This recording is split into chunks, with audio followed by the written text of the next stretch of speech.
Muy buenas noches, tengan todos. Es un gusto para nosotros estar aquí en este conversatorio. Llegó el día.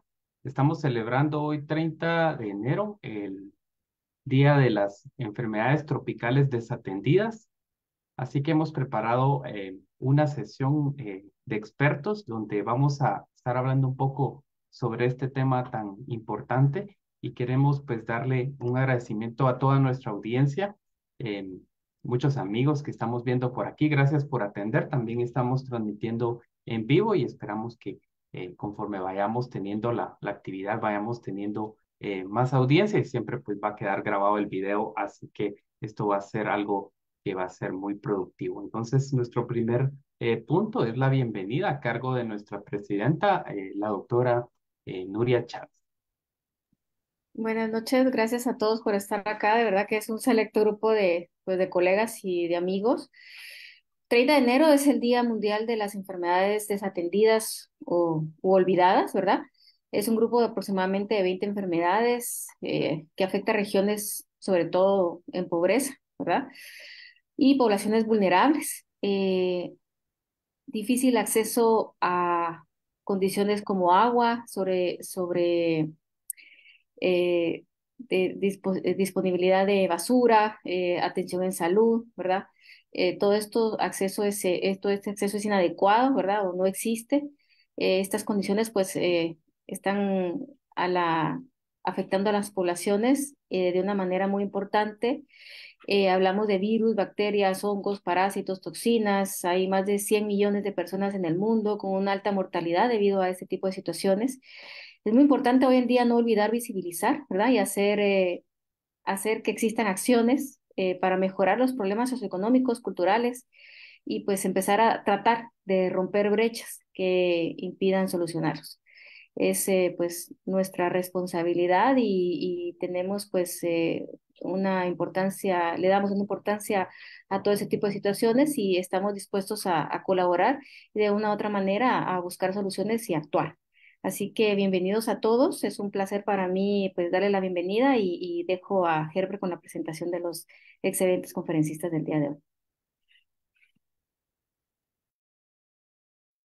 Muchas gracias, doctora Chávez. Bueno, pues hemos preparado o hemos invitado a tres expertos, colegas, y, y tenemos a la doctora Nancy Sandoval Pais, que va a ingresar como, como nuestra experta. La doctora Sandoval Pais es infectóloga internista, labora en el Hospital Roosevelt, también trabaja en la academia y pues ella tiene un máster en enfermedades tropicales. También tenemos al doctor Antonio Paredes, que es epidemiólogo y él labora para el Ministerio de Salud Pública en la Dirección de Epidemiología y Gestión de Riesgo.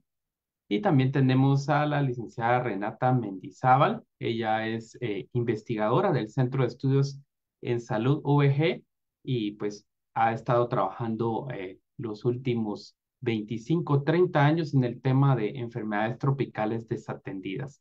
Así que pues les damos la bienvenida. Por favor, un fuerte aplauso para ellos ahí virtual y les pedimos que si pueden abrir sus micrófonos en este momento y sus cámaras para poder verlos. Buenas noches, Herbert. Muchas gracias por la invitación. Buenas noches a todos. Buenas noches, Eh, gracias. bueno,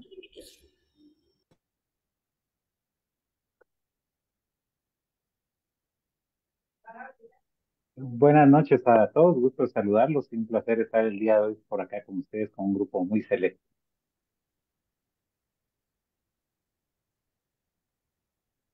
Gracias. Entonces, vamos con la primera pregunta que tenemos y esta la vamos a pedir a la doctora Sandoval si nos puede explicar un poquito qué es esto de las enfermedades tropicales desatendidas. Bien, buenas noches. Primero agradecer esta iniciativa, puesto que creo, sin temor a equivocarme, que es la primera vez que desde la AGI abordamos esta actividad en este día, ¿verdad? Que es tan importante. Así que muchísimas gracias a nuestro vicepresidente, al doctor Herbert Maldonado, y a nuestra presidenta, la doctora Nuria Chávez, por esta iniciativa. Esto, como bien decía la doctora Chávez, ¿verdad? Sale porque es el Día Mundial de las Enfermedades Tropicales Desatendidas. Y en el 31 de mayo del 2021, la Asamblea Mundial de Salud reconoció este día, el 30 de enero, como el Día Mundial de las Enfermedades Tropicales Desatendidas. Entonces, lo que busca esta entidad, ¿verdad? O este órgano es como dejar ese día oficial para que en este día se amplíe o se dé a conocer o se socialice, se sensibilice sobre el impacto que tienen estas enfermedades en las poblaciones más pobres del mundo. Entonces, eso es un poquito de lo que se trata o a lo que se busca hacer en este día. Si bien es cierto, muchas veces cuando hablamos de las enfermedades tropicales, la gente piensa como trópico, ¿verdad? O Caribe, o se imagina una piña colada o algo así. Pero quisiera decir que cuando hablamos de las enfermedades tropicales desatendidas, son enfermedades que nos competen a países como nosotros, que estamos en el trópico, ¿verdad? Y hablamos de un grupo muy heterogéneo en el cual hay más de 20 enfermedades que van a afectar a más de 1.000 millones de personas. Y no solo son virus, sino también las ocasionan virus, bacterias, hongos, toxinas. Entonces, es importante porque a nosotros nos competen algunas desatendidas o olvidadas, como lo son, por ejemplo, las transmitidas por vectores, ¿verdad? Y allí nos suena porque padecemos muchísimo en áreas rurales, remotas, marginales o también urbanas, arbovirosis como lo son las enfermedades como dengue, zika, chikungunya, ¿verdad? Que también van a afectar áreas urbanas y que muchas se relacionan con el acceso de agua, ¿verdad? Entonces, un poquito por ahí como a grandes rasgos, pero no quisiera dejar de mencionar enfermedades que también pueden ser desatendidas y que muchas veces no la hablamos tanto, como lo son rabia, leishmaniasis, esquistosomiasis o incluso algunos envenenamientos por animales ponzoñosos. Hay tracoma, hay fasciolasis, hay el piam, micetoma, oncocercosis, geolvintiasis, y que también, por ejemplo, las filariasis linfáticas, ¿verdad? Todas ellas son desatendidas, como también pueden ser las teniasis y cisticercosis, que mucho hablábamos de ello antes, ¿verdad?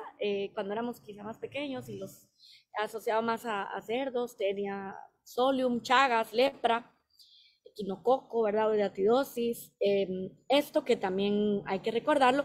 Y ahí en diciembre también pasado, también se incluyó este Cancrum oryzu, ¿verdad? Que es esa estomatitis gangrenosa en la lista oficial, sobre todo en niños pequeños, malnutridos, ¿verdad? En extrema pobreza. Entonces, por ahí estas enfermedades que aunque son tropicales desatendidas, algo que me encantó que han remarcado ustedes los dos, es que se pueden prevenir, se pueden controlar y se pueden eliminar. Entonces, muchísimas gracias por esta apertura y aquí lo dejaría yo para que sigamos conversando sobre el tema.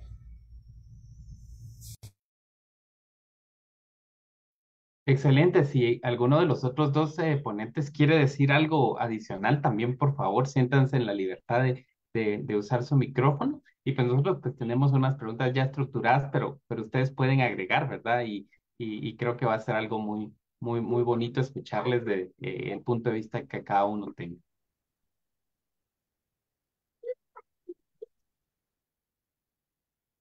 Bueno, procedemos con la segunda pregunta, licenciada Mendizábal. ¿Por qué se llaman desatendidas?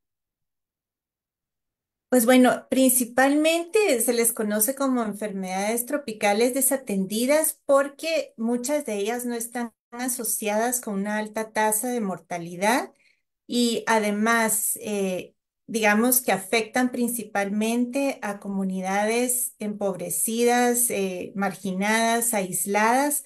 Entonces, en realidad, pues es como que la sociedad no las percibiera como un problema importante de salud. Y también incluso a nivel de los servicios de salud públicos, también pues definitivamente por el hecho de no estar asociados a una alta mortalidad, muchas de ellas, pues los a veces recursos limitados que tenemos en países de ingresos bajos a medios, ¿verdad? En temas de salud, pues definitivamente hacen necesario orientar esos recursos tan limitados hacia enfermedades que están causando más morbilidad y mortalidad en la población que estas enfermedades, que incluso muchas de ellas su evolución es muy lenta. Podríamos hablar, por ejemplo, como la lepra, que la evolución es muy lenta. Entonces, en realidad empieza a manifestarse y a causar ya problemas más severos en la persona ya después de algún tiempo de que la persona se infectó. En el caso, por ejemplo, de la leishmaniasis, que es una de las enfermedades que trabajamos, investigamos en el Centro de Estudios en Salud, bueno, yo y los colegas que me antecedieron en el centro hace más de 40 años, pues es una enfermedad que pues evoluciona lentamente luego de la picadura del flebótomo, ¿verdad? Que es el que transmite el parásito al ser humano, pues va evolucionando lentamente hasta que llega a causar, a ocasionar una úlcera. La úlcera cada vez se hace más grande, pero digamos que de una úlcera en la piel, pues no se muere nadie, excepto que pues se diera una condición severa, una infección, no sé, alguna infección secundaria severa. Entonces, precisamente por eso es que se dejan como un poquito al margen, ¿verdad? Porque no se perciben como un problema de salud para la salud pública tan, eh, digamos, tan grande. Por supuesto, sí es un problema y sí lo perciben así las poblaciones afectadas, porque, por ejemplo, en el caso de la leishmaniasis cutánea, son pues unas úlceras muy dolorosas, muy molestas, que sí le traen consecuencias serias a las personas que las padecen, ¿verdad? Independiente de la molestia, del dolor, ¿verdad? También a veces ocasiona que no puedan realizar su trabajo de forma normal, causa mucho estigma y discriminación y entonces también limita a las personas y crea como consecuencias económicas para las familias de los enfermos, ¿verdad? Entonces, pues también para otros sectores son, digamos, desatendidas porque no son importantes. Por ejemplo, la industria farmacéutica, por decir algo, eh, el tratamiento, vamos a poner, por ejemplo, el caso de la oncocercosis aquí en Guatemala, que pues el tratamiento era una dosis cada 6 meses de ivermectina, ¿verdad? Eh, para toda la población en riesgo en las áreas, en los focos endémicos que hubo para oncocercosis. Y en realidad producir el medicamento es bastante barato, ¿verdad? Entonces no representa como un atractivo para la industria farmacéutica tener que producir los medicamentos, que muchos de ellos son baratos, ¿verdad? Pero sobre todo que son para poblaciones que no tienen los recursos para adquirirlos, ¿verdad? Entonces no es como tampoco muy atractivo. Entonces, en términos generales, en todos los sectores, pues no es una enfermedad como muy atractiva como otras a las que se les ha dado mucha atención e incluso muchos recursos para hacer investigación como la malaria, la tuberculosis, el VIH-Sida, ¿verdad?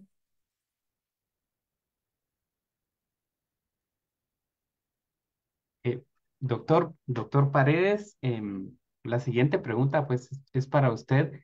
y si nos pudiera contar cuáles son las enfermedades desatendidas que tenemos más prevalencia en Guatemala.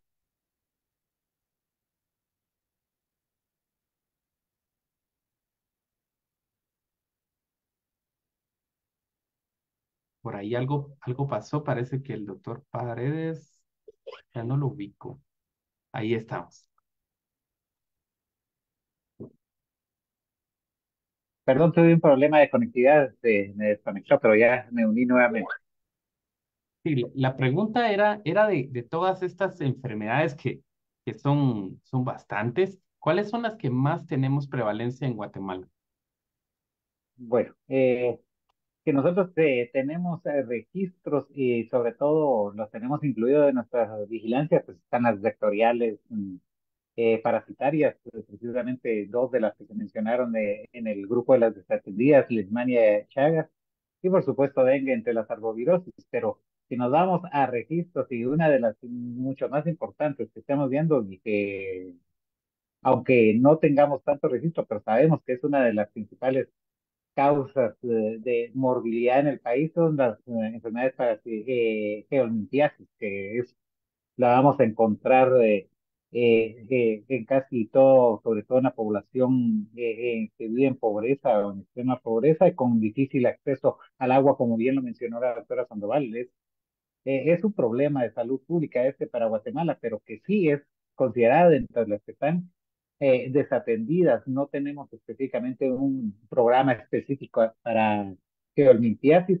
Se hacen actividades, sobre todo en coordinación con escuelas, pero puede ser una de estas, pero sí son las geolimpiasis y las enfermedades dengue, que entre las arbovirosis de las desatendidas, que es la que tenemos mayor incidencia y prevalencia en el país, ya es una enfermedad, ya es una arbovirosis prevalente en el país.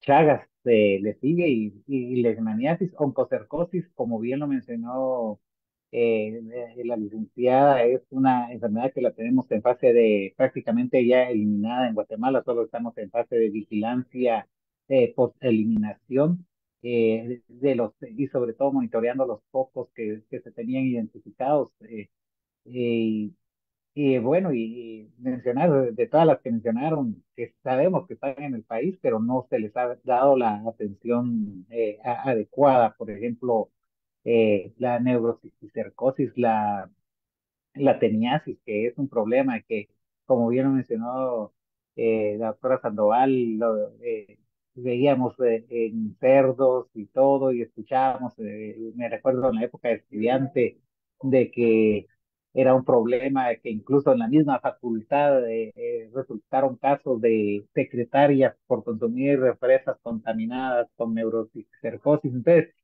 uno lo escuchaba y uno lo ve, pero cuando uno ve registros y busca registros, no tenemos demasiado registro, es porque las personas no consultan o ya consultan demasiado tarde, pero sí, es un problema el no contar con programas muy específicos y esto dificulta y obviamente obtener registros y vamos hacia la importancia y retomar estos temas para la población guatemalteca. Entonces, sí, como les digo, son cuatro enfermedades las que nosotros tenemos incluidas dentro de la vigilancia, dentro de las actividades que se hacen como Ministerio de Salud a nivel de programa, se hacen actividades aisladas con todas casi que con todas las que vemos en el listado, porque no, algunas no las tenemos identificadas en el país, pero sí se hacen actividades, pero no que contemos con programas regulares específicos para este tipo de enfermedades desatendidas.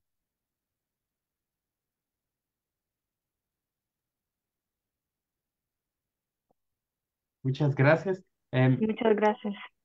Creo que otro aspecto que también llama mucho la atención es que hay una asociación muy grande entre estas enfermedades y la pobreza, ¿verdad? La pobreza definitivamente es un factor em, que, que afecta grandemente y eso pensaría yo de que también hace que muchas de nuestras poblaciones no padezcan no solo de una, sino de varias, ¿verdad?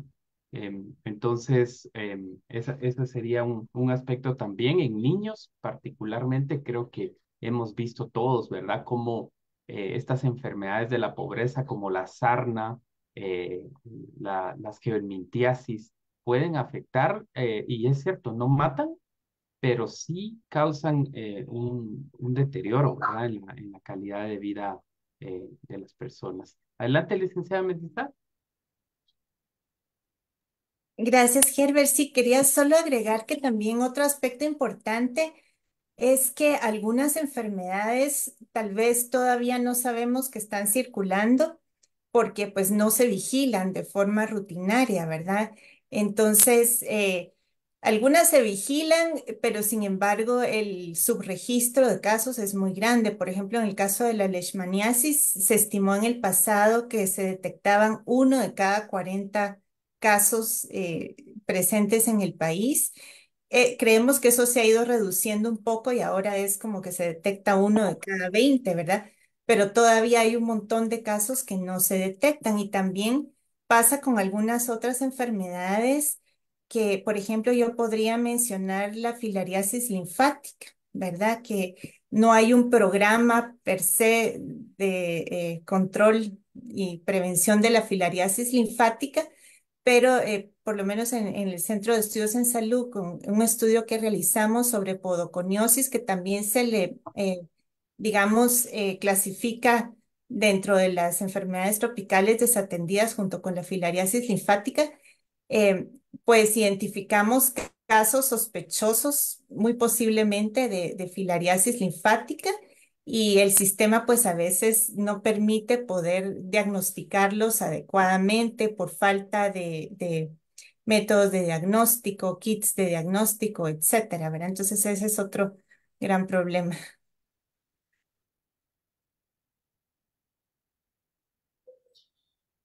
Sí, yo había levantado la mano, Herbert, sí. Sí, adelante, Aquí adelante, es libre. sí, justamente preguntaba aquí alguien, creo que es el doctor Sergio Castañeda, internista salud de la MIG, preguntaba justamente de Mayaro y una línea que estaba comentando pues Antonio y Renata que han traído ese hilo. No quisiera dejar de comentarlo ahí, que algunas, aunque no aparezcan como tal en el listado, como por ejemplo estas que estamos volviendo a ver que reemergen, ¿verdad? Está la fiebre esta de Mayaro, ¿verdad? Que es la de virus de Mayaro y es un virus emergente que sabemos que también es arbovirosis y que causa brotes de fiebres y artralgias. Y que claro, no está solo confinado también a África, porque algunas y muchas de ellas las pensamos y pensamos rápidamente en África, pero como bien decían ustedes y previamente, algunas no las tenemos, pero tenemos el vector, tenemos a la persona, tenemos los bosques y a veces lo que nos falta es esa, pensarlo y buscarlo. Y quisiera decir que en las Américas sí ha tenido una repercusión, sobre todo en Brasil, por ejemplo, ¿verdad? Y ahí han habido, por ejemplo, casos, ¿verdad? Un brote que recuerdo yo de 30 casos. Así es que por ahí no dejarlo como de lado y algunos otros como por ejemplo Rose River o Ñon, que siempre yo he dicho que cuando ellos empecemos a detectarlos en Centroamérica, se va a poner más interesante el diferencial de las arbovirosis, porque hasta ahora básicamente nos centramos en tres, ¿verdad? Pero se va a poner más interesante cuando tengamos y que algunas cruzan sus respuestas en titulación de algunas pruebas, ¿verdad? Y que ahorita de momento la ventaja que tenemos es que decimos esto no circula aquí, no lo tenemos. Pero hay que estar atentos y hay que estar alertas porque si algo hemos visto es que la globalización y el cambio climático y la deforestación está acelerando que esto suceda, ¿verdad? Así que ahí lo dijo. Sí, muy interesante lo que menciona la doctora Sandoval. Yo creo que muchas de las enfermedades es que no tenemos métodos, y lo bien mencionó la licenciada Mendizábal, métodos diagnósticos, pero no quiere decir de que no las tengamos presentes. Pueden estar circulando y no los hemos identificado, no nos hemos dado cuenta. Dentro de las arbovirosis, aparte de Mayaro, En el país no hemos identificado fiebre amarilla, pero también tenemos el vector, lo tenemos cerca, incluso en el mismo continente, y que también tenemos que ponerlo nosotros dentro de las enfermedades que tenemos que estar incluyendo dentro de nuestro sistema de vigilancia. Con esto estamos avanzando en tener ya revisiones de guías y protocolos para poderlas ir incluyendo dentro de la vigilancia de herbovirosis, porque esa sí la tenemos a la vuelta. Mayaro igual tenemos que estar revisando el comportamiento que se está dando en otros países y con la presencia del vector en cualquier momento podemos detectarlo. Lo que tenemos que ver es tener la capacidad de poderlos detectar y hacer el diagnóstico. Entonces eso es bien importante ahí, eh, o sea, de ese listado de enfermedades desatendidas, no sabemos cuáles las podemos ya tener dentro del país y no hemos tenido la capacidad como país de detectarlas. Eso es bien importante y de acuerdo con la globalización y el cambio climático nos ha debido a cambiar tanto el, el panorama de las enfermedades que ya tenemos identificadas, porque con arbovirosis lo estamos viendo en contextos donde no teníamos circulación del vector, lo estamos encontrando, o sea, se ha ido adaptando al cambio y el vector, entonces el riesgo de que cualquier enfermedad nos vaya a emerger lo tenemos latente.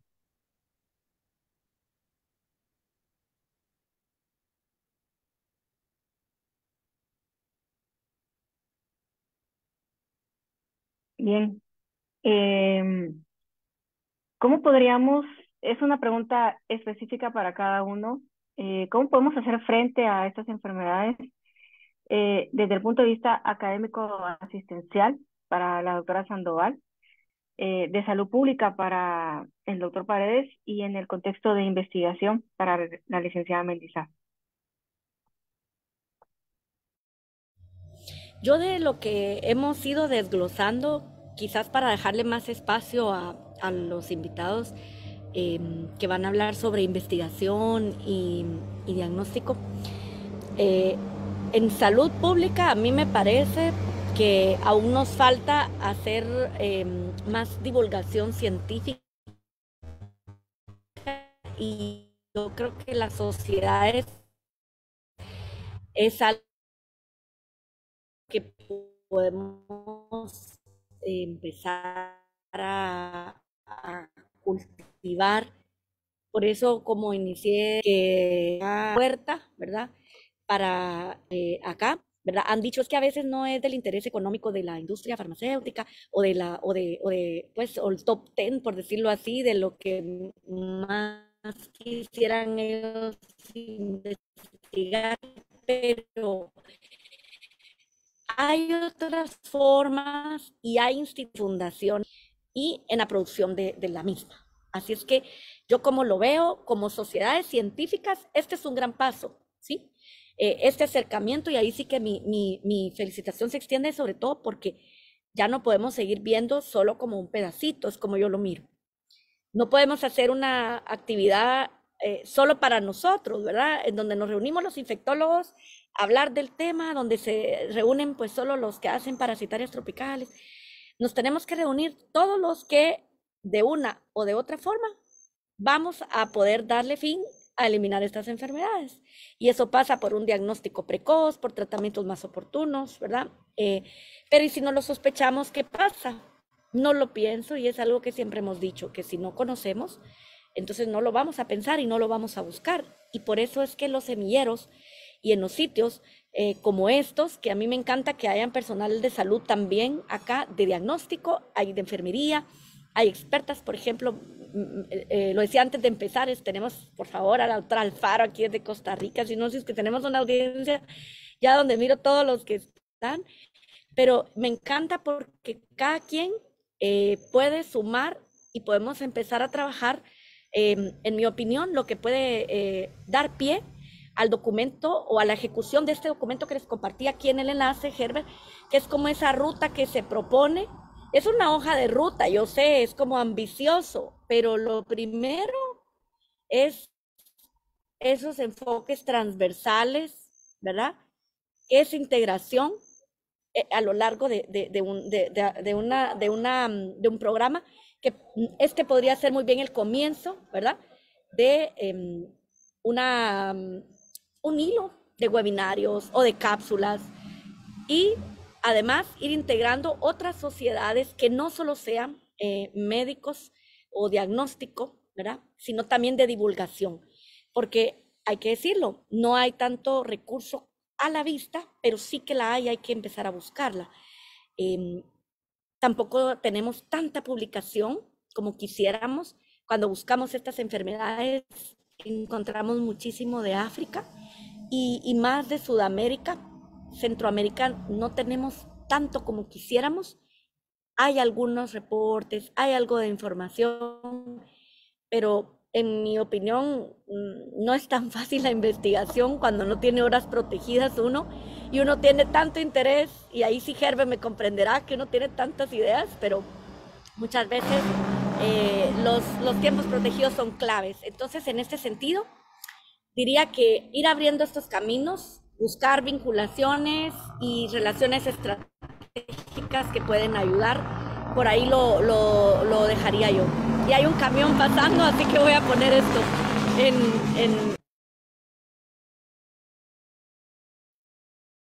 Sí, muy interesante. Y yo creo que desde la perspectiva de salud pública, bueno, desde la academia, tendríamos que empezar en la academia, empezar a meter en las escuelas formadoras de recursos ya este tema de las desatendidas. O sea, iniciar desde esta parte y por supuesto a nivel de Ministerio de Salud, empezar a retomar esto. Una oportunidad que se ya hace unos eh, como en el 2012, 2013, se empezó a trabajar con la Organización Panamericana de Salud, el retomar el tema de las desatendidas en la parte programática, la parte de vigilancia, la parte de respuesta de los servicios, se estuvo trabajando. Esto lo estaba conduciendo específicamente el licenciado Jaime Juárez por parte de la Organización Panamericana de la Salud. Esto se quedó como que olvidado, como que está en las enfermedades desatendidas olvidado, pero sí sería interesante retomar nuevamente este tema. Y bueno, las que ya tenemos nosotros implementadas en Guatemala y sí se han estado abordando, por ejemplo, arbovirosis, eh, se invierte bastante recursos en el control de las arbovirosis. Eh, eh, Tenemos un sistema de información que nos permite tener información oportuna, bueno, oportuna, digamos, por decir, porque muchas veces tenemos un retraso en información, pero tenemos información de calidad en dengue, en Zika y chikungunya, y sobre todo dengue y chikungunya, que es la que está en este listado, pero también podemos englobar Zika, tenemos información. En Chagas se han realizado muchas actividades en Chagas, sobre todo en la eliminación de uno de los vectores que está mucho mejor controlado en el país, que es Rondius prolixus, que es prácticamente un vector intradomiciliar y que con intervenciones oportunas se logró eliminar en muchos de los sitios o de las áreas donde se tenía circulando ese vector. Chiquimula, Santa Rosa. Actualmente el vector predominante es triatoma dimidiata, que se hacen esfuerzos. Es un poco más difícil controlar que Ronnie Solicitus, pero sí se está trabajando en estas desatendidas. Pues igual tendríamos que entrar con las otras. Primero, conocerlas y dar la información en la academia, pero también como ministerio empezar a trabajar esta parte con las instituciones que pueden y manejan esto a nivel mundial. La Organización Mundial de la Salud, por supuesto, ha tomado esto como las parasitarias desatendidas o las enfermedades desatendidas en su oportunidad como algo de retomarlo y relanzarlo nuevamente. Habría que retomar esto nuevamente con la Organización Panamericana de Salud, y que bueno que esté la parte científica y la parte clínica y como la HEI, que yo creo que es fundamental en este tema.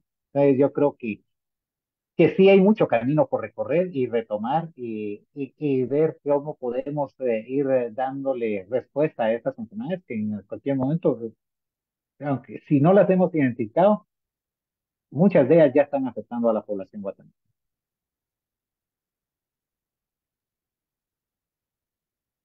Pues en mi opinión, muy valioso lo que han aportado los dos doctores que me antecedieron en la palabra.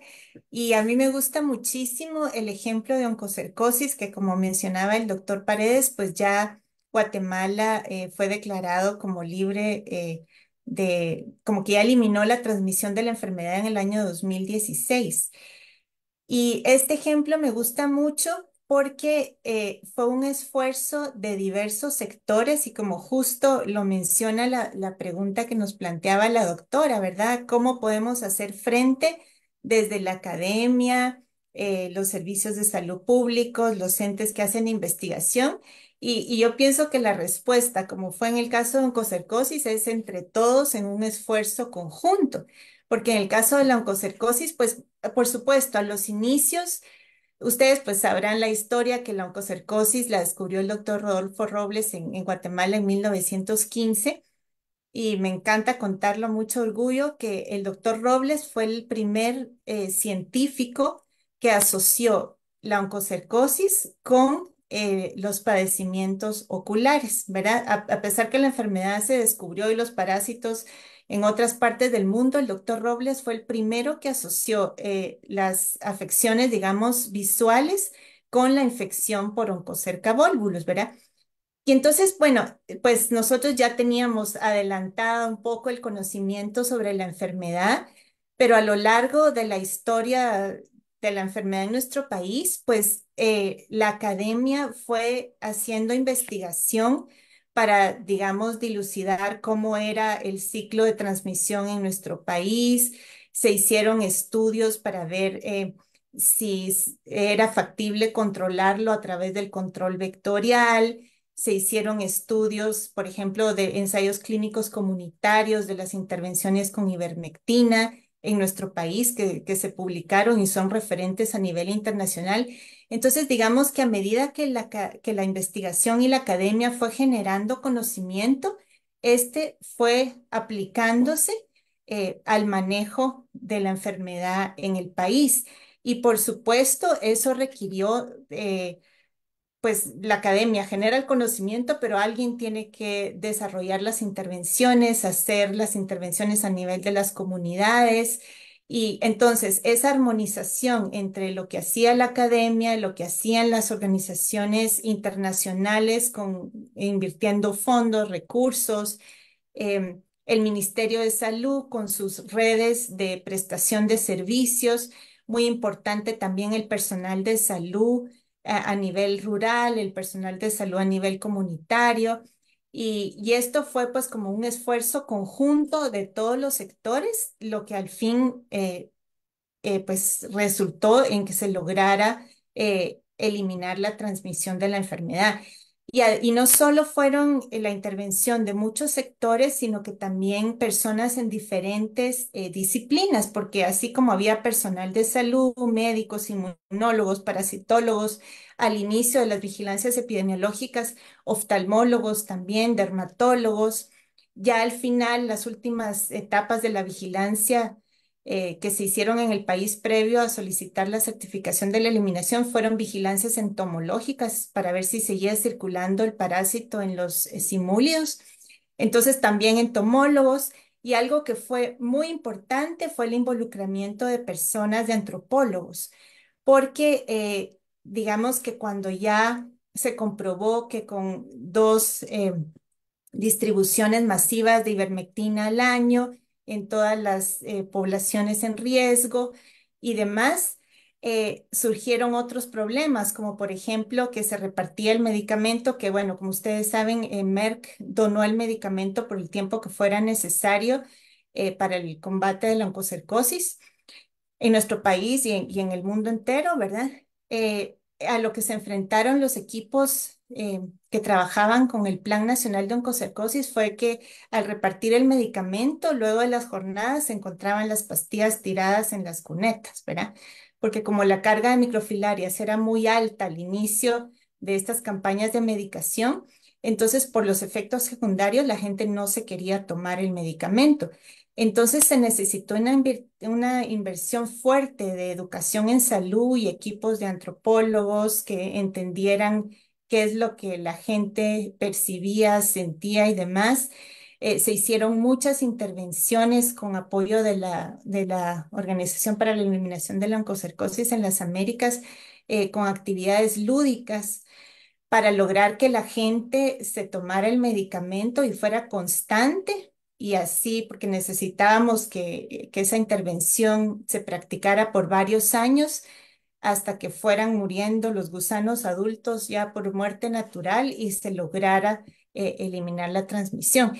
Entonces, pues en resumen, mi aporte es que así como ocurrió con la oncocercosis, se necesita un esfuerzo conjunto de todos los sectores porque todos somos expertos en lo que hacemos y no en otra cosa, ¿verdad? Entonces se necesita armonizar y aunar esfuerzos para lograr tener impacto en el control de estas enfermedades. Y definitivamente eh, la academia es importante porque también otro aspecto que es crucial, por ejemplo, en leishmaniasis, es que si los jóvenes médicos que se están formando no conocen la enfermedad, luego, digamos, si ellos se van a trabajar a un área que no es endémica para leishmaniasis, pero les llega alguna persona que estuvo en área endémica y resultó con la enfermedad, luego no la pueden identificar de forma oportuna. Entonces, pues también se necesita siempre mantener como la alerta y mantener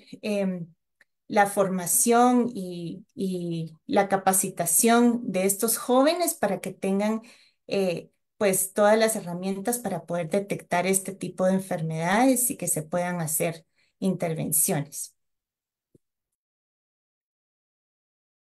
Muchas gracias. Eh, Creo que esta diferente perspectiva nos ayuda a ver de que realmente hemos dedicado muy poco tiempo a algo que para nosotros es importante o algo que para nosotros sí es un problema real.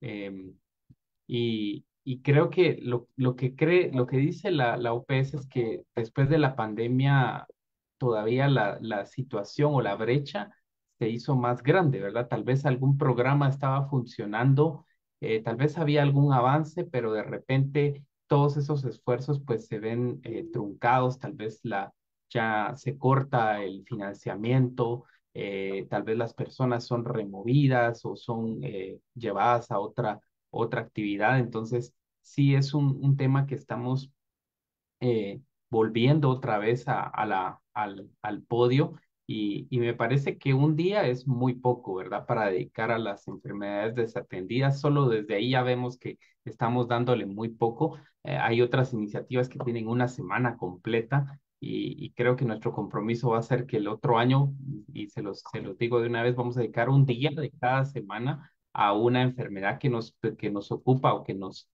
afecta, ¿verdad? Entonces vamos a tener leishmaniasis, vamos a tener chagas, vamos a tener geolmintiasis, vamos a tener por ahí algunas que sugieran ustedes, ¿verdad? Que podamos tener incluso las parvovirosis. A veces sí le hemos dado el, el espacio, ¿verdad? Pero tal vez nos concentramos mucho en algunos aspectos que como clínicos tal vez y dejamos de lado acciones comunitarias. Entonces, una antropóloga, recuerdo que decía que para que algo, una intervención comunitaria funcione, pues tiene que ser efectiva y la comunidad también tiene que participar.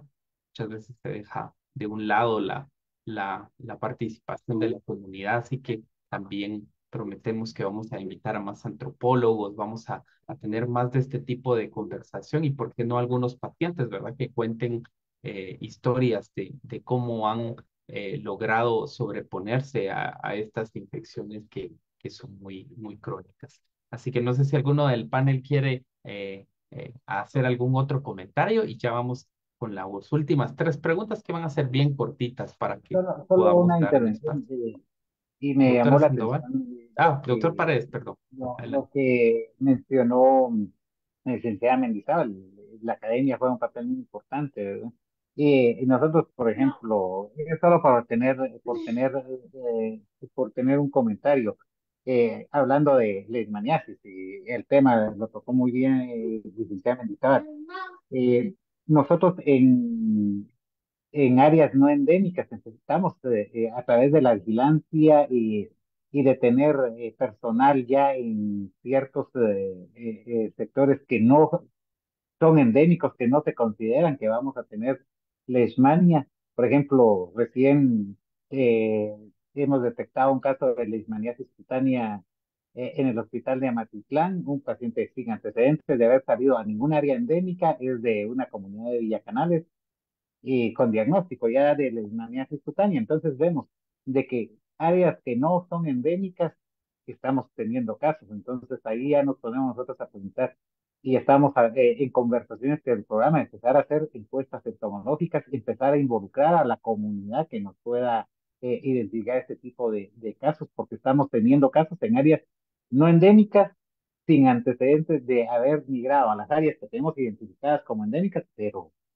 algo está sucediendo, el vector puede estar presente y no se había detectado. Entonces, es lo que vemos de este tipo de enfermedades que no se les ha prestado la atención debida como Ministerio de Salud, como país, como sociedad, y que sí son unas, y causan estima en la población, porque es un adolescente tener una lesión en la cara de este tipo de lesmania, que aparte de este tipo de lesiones, perdón, en piel, que es dolorosa, y tenerla en el rostro es, causa cierto estigma. Entonces, aquí vemos de que por ejemplo, yo tengo y Lacey y Ciudad de Santa Rosa tienen que hacer búsqueda del vector que transmite Leishmania porque en una comunidad estando en Santa Rosa hace ya cuántos años, en el 2004, tuvimos un caso de una Leishmania visceral en un niño de 3 años de una comunidad que nunca había salido de ahí. Entonces, me dicen, no, no tenemos vector, pero es que no lo hemos buscado. Entonces, tenemos que involucrarnos mucho para poder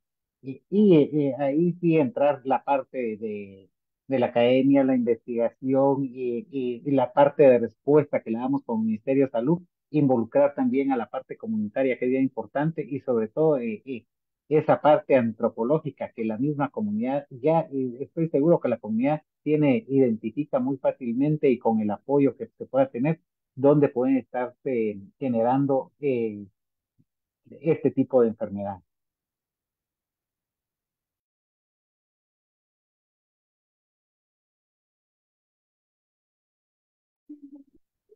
Bueno, vamos con las últimas preguntas entonces para nuestro panel de expertos. Empezamos con la licenciada Mendizábal.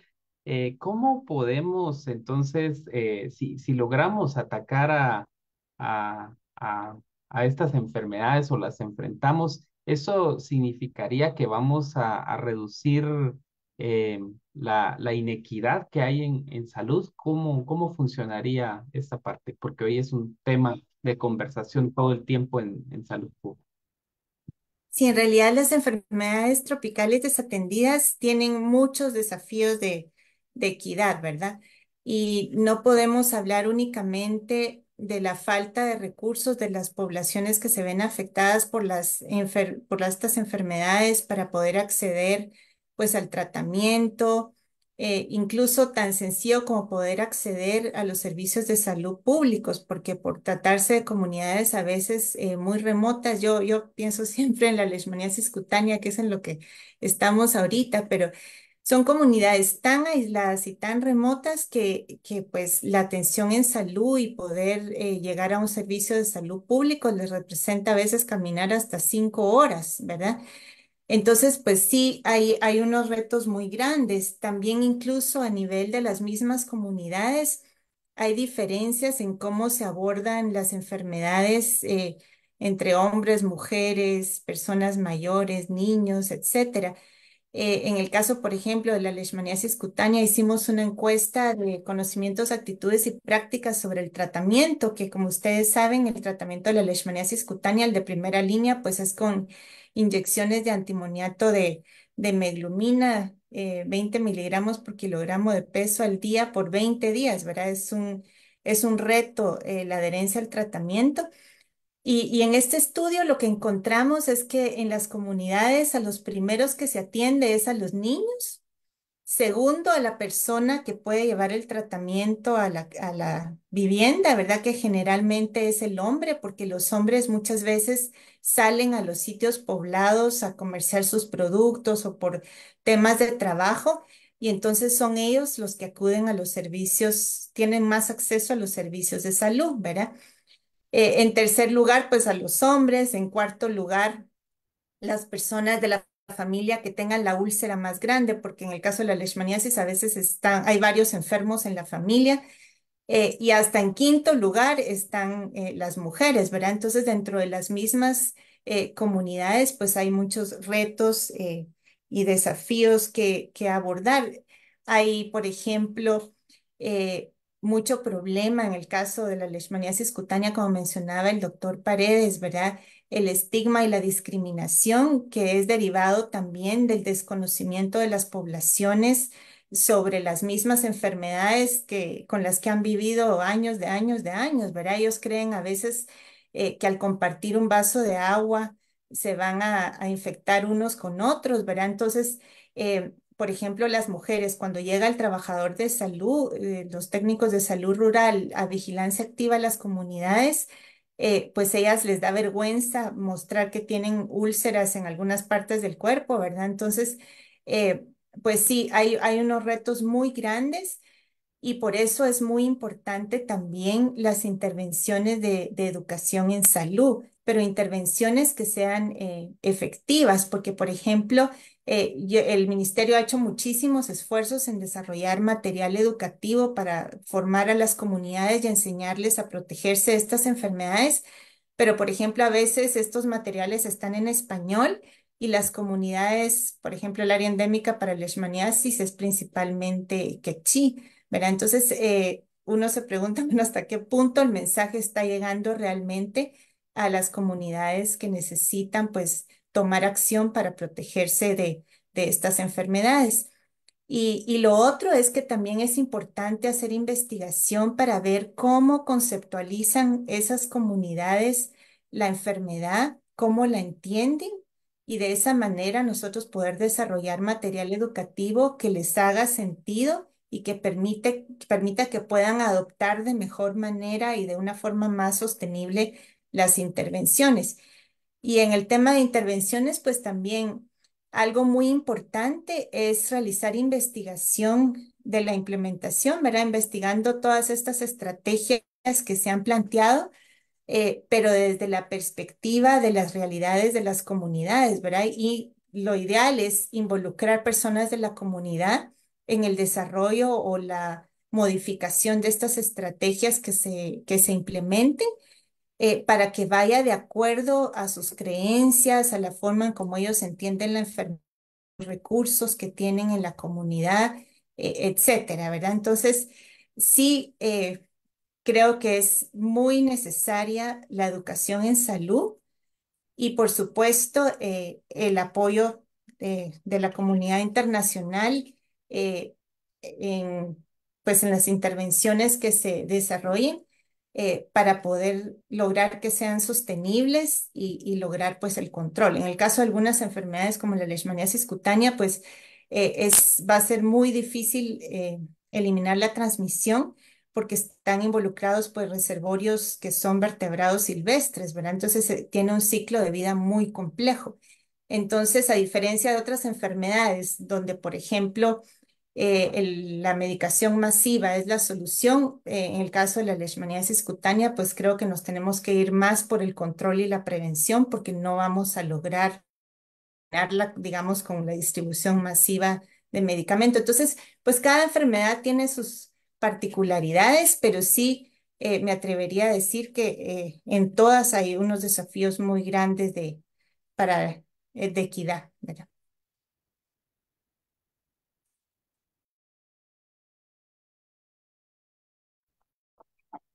Muchas gracias, licenciada. Doctora Sandoval, si hablamos de tratamientos nuevos, ¿qué novedades tenemos en cuanto a vacunas o algún otro medicamento para este tipo de enfermedades? Algo muy complejo, pero tenemos alguna novedad en este sentido.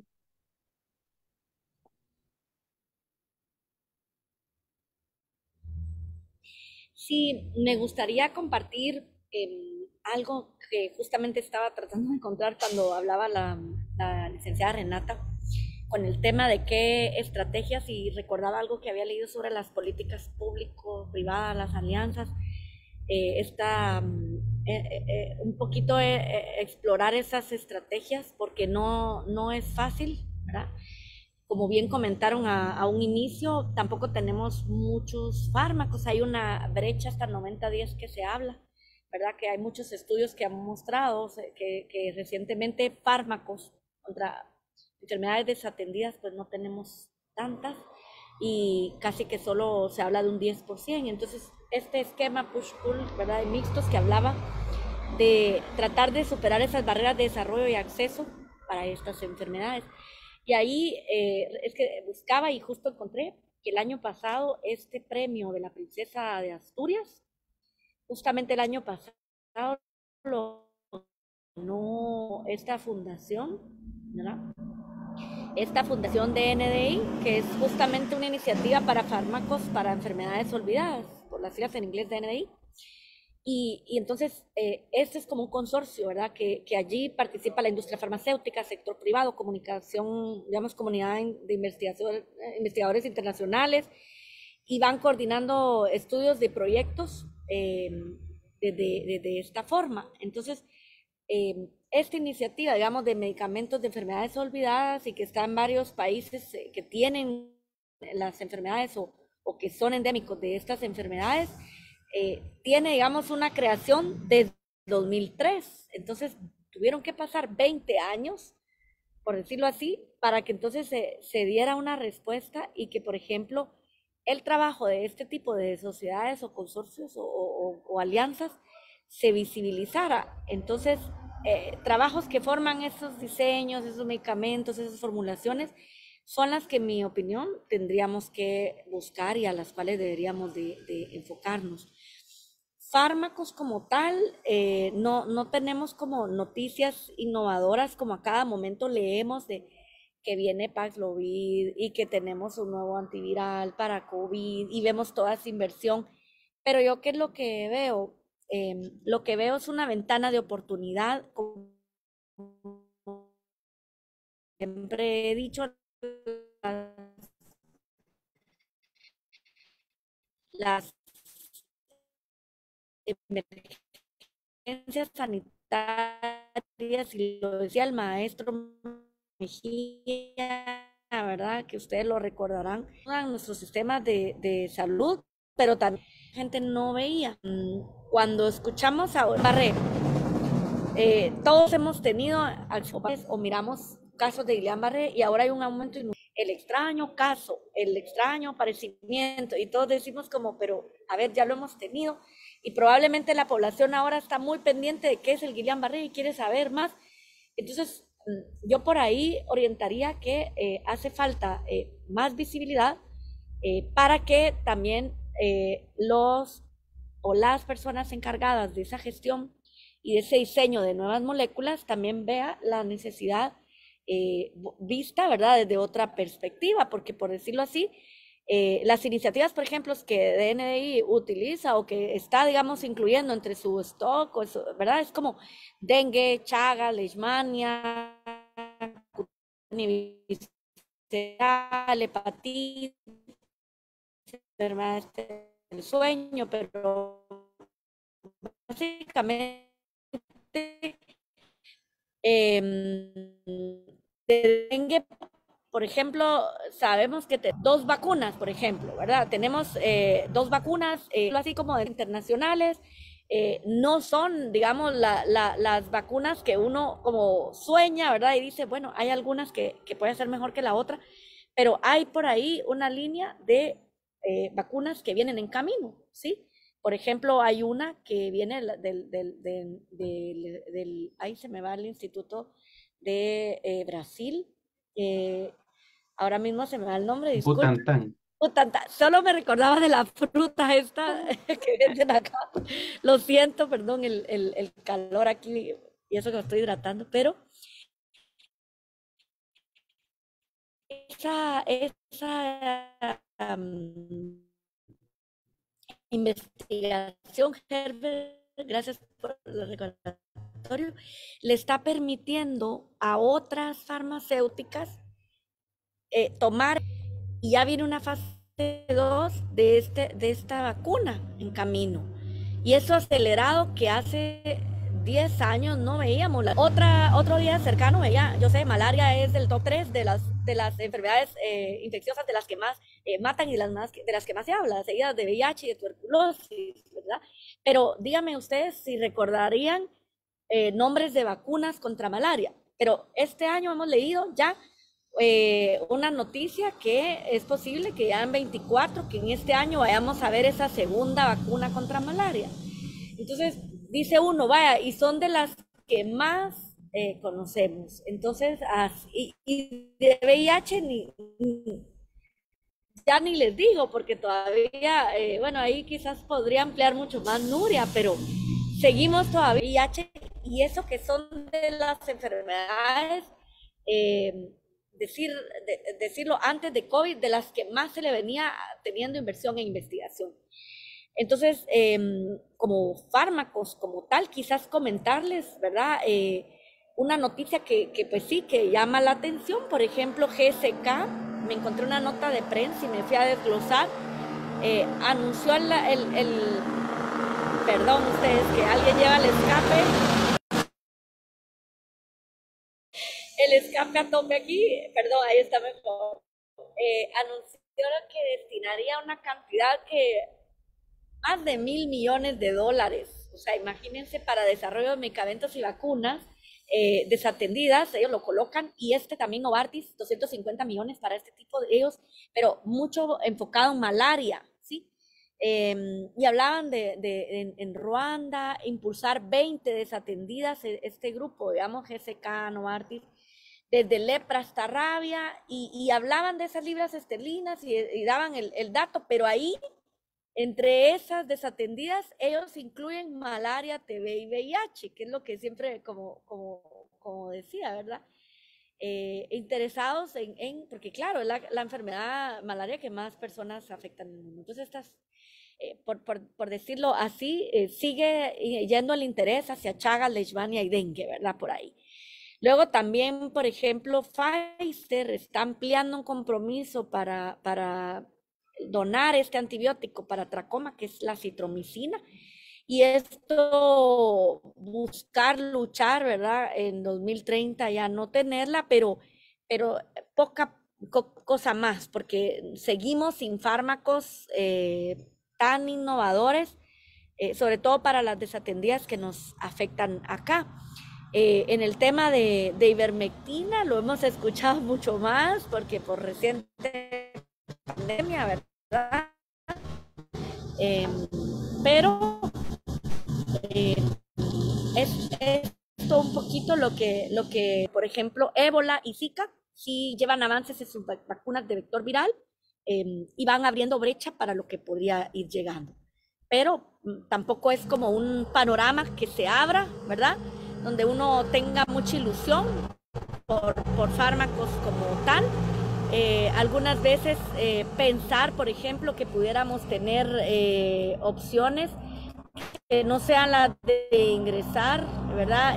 Por ejemplo, para pacientes que tienen, por ejemplo, leishmaniasis, ¿verdad? Que uno podría decir, no siempre tiene uno la posibilidad, o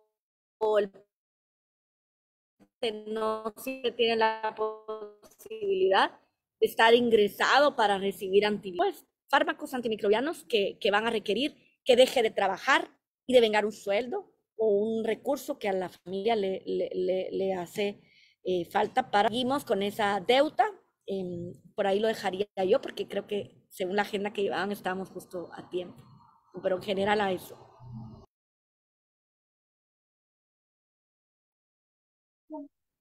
Gracias. Nuestra última pregunta es para el doctor Paredes: ¿cómo alcanzar sostenibilidad? Y le dejamos, sé que es una pregunta muy difícil, ¿verdad? Porque estamos justo en un cambio de autoridades, y aunque pues ahí dan luces de cuáles son sus prioridades, no hemos escuchado que las enfermedades tropicales desatendidas estén entre su lista, ¿verdad? Pero ¿cómo lograríamos que haya sostenibilidad y que no, al venir una nueva autoridad, no quite los recursos que tal vez se han logrado, porque creo que nuestra meta va a ser en algún momento ir posicionando este tema, irlo sensibilizando ante las autoridades para que se vayan destinando los recursos. ¿Qué piensa de eso, doctor Paredes? Sí, sí, exactamente, muy difícil la pregunta y la respuesta. Yo creo que y que es importante que las enfermedades de este listado que nosotros ya como Ministerio de Salud tenemos y hemos estado atendiendo, pues es fortalecer las acciones que se han venido realizando. Por ejemplo, fortalecer las acciones de control del vector que transmite la enfermedad de Chagas. Es un reto grande, sabemos que es un vector que es peridomiciliar, tiene una fase domiciliaria y una fase selvática. Es un poco complicado de controlarlo, pero yo creo que tenemos que fortalecer y eso es donde tenemos que involucrar mucho a la comunidad para poder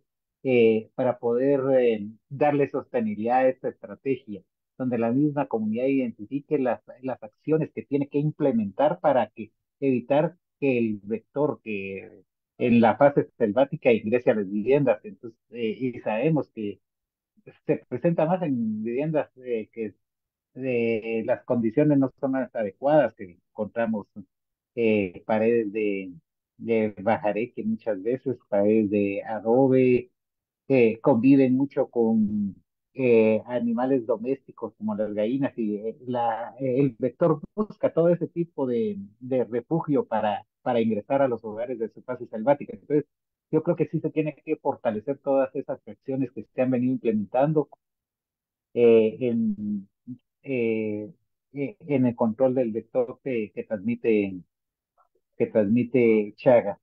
Dentro de las otras que tenemos en dengue, tenemos que continuar con las actividades de fortalecer sobre todo la estrategia de la eje arbovirosis que involucra a varios sectores, no solamente involucra salud, involucra municipalidades, involucra a la misma comunidad, involucra a la academia, involucra a otros ministerios que tienen como ese ambiente para poder afrontar la situación de las arbovirosis. Entonces yo creo que todas estas actividades se tienen que fortalecer y por supuesto los recursos adecuados y una manera de poder fortalecer es de que al Ministerio de Salud se le diera el presupuesto que se le tiene que dar del Producto Interno Bruto, ¿verdad? Que tenemos tal vez uno de los presupuestos más bajos de la región. Entonces, eso tiene que ser porque tiene que mejorarse y con las actividades y fortalecer mucho el recurso, porque a veces vemos el recurso que, que está destinado al abordaje de de estas enfermedades desatendidas, y principalmente las vectoriales, hace múltiples funciones. Es el mismo recurso que tiene que intervenir para dengue, el mismo recurso que tiene que intervenir, el mismo recurso que tiene que intervenir para Chagas y es el mismo recurso para la Leishmania. Entonces, tenemos que tener un poco de fortalecimiento de este recurso porque el trabajo a nivel comunitario es complicado y creo que sí tenemos que fortalecer actividades a nivel local para poder nosotros abordar estas actividades.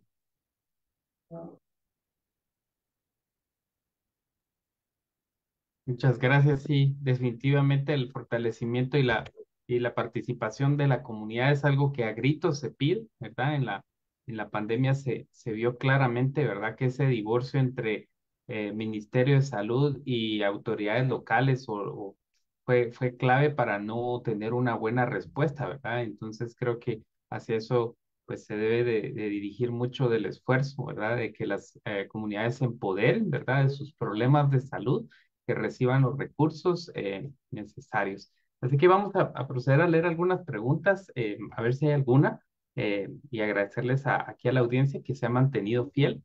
Eh, eh, ya tenemos que ir a hacer cena todos, pero aquí ya dice Astrid Elizabeth, gracias por impartir sus conocimientos sobre el tema. Soy psicóloga, trabajo en atención al paciente. Es de fácil acceso a adquirir el tratamiento cuando es detectado. algún lugar donde se pueda referir y que pueda obtener su tratamiento y llevarlo. Así que es una pregunta bien difícil, pero no sé si alguien quiere contar.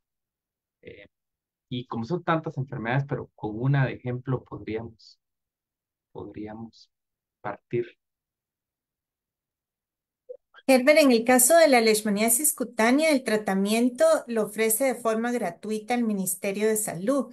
Entonces, pues los pacientes deben acudir, generalmente no está disponible digamos, puestos de salud, pero sí en centros de salud o en hospitales regionales, ¿verdad? Generalmente el diagnóstico se hace justamente en los centros de salud o el personal, los técnicos de salud rural hacen diagnóstico en las comunidades, no muy frecuentemente y no en todas las comunidades, pero ya con un diagnóstico el ministerio proporciona las ampollas que necesita el paciente. Generalmente dan tratamiento para una semana y cuando el paciente regresa las ampollas vacías dan para el resto de días, ¿verdad?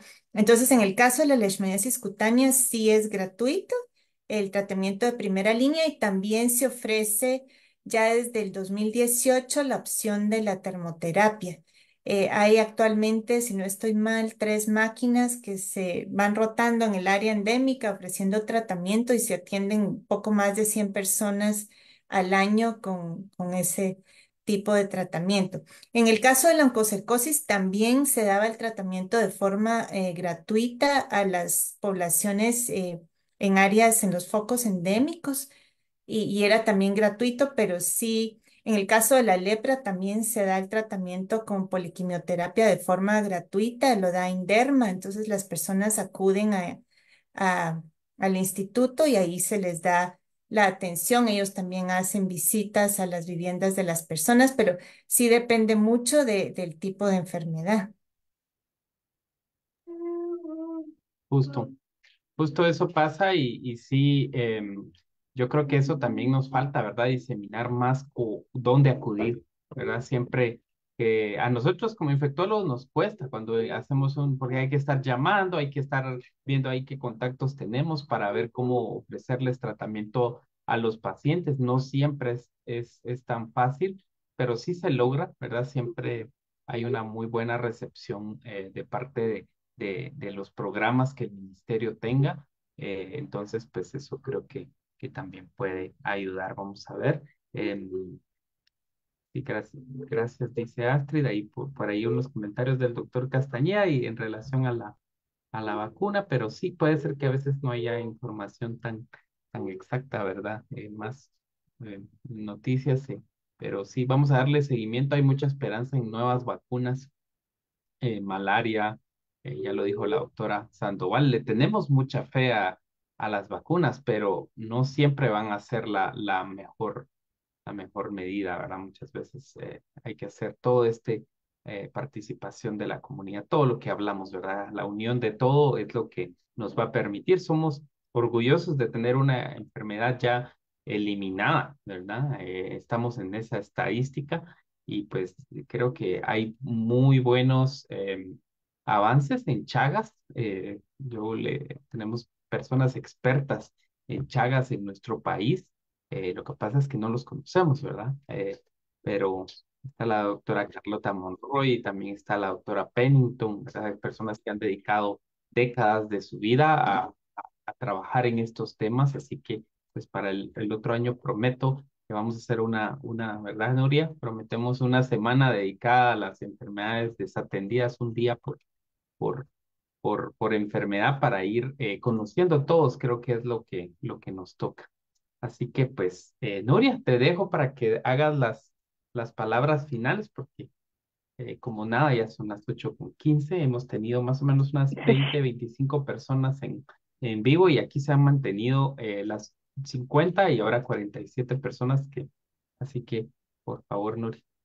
Bueno, muchas gracias, Herbert, por la iniciativa. Realmente tres profesionales en su campo diferentes, si lo queremos ver así, pero con propuestas y un conversatorio bastante enriquecedor. Espero que haya sido el agrado de todos los que nos acompañaron, como dice el doctor Herbert, 51 participantes estuvieron conectados, entonces pues les agradecemos mucho, esperemos que no sea la última vez y que sea el inicio de más conversatorios de ese tipo. Creo que son olvidadas porque no, pues hablamos mucho de ellas también, ¿verdad? Pero sobre todo, recordemos que, como dijo la doctora Sandoval, no se diagnostica lo que no se conoce, y entonces estas generaciones, muchos no conocen lo que es la leishmania, o no saben cómo diagnosticarla.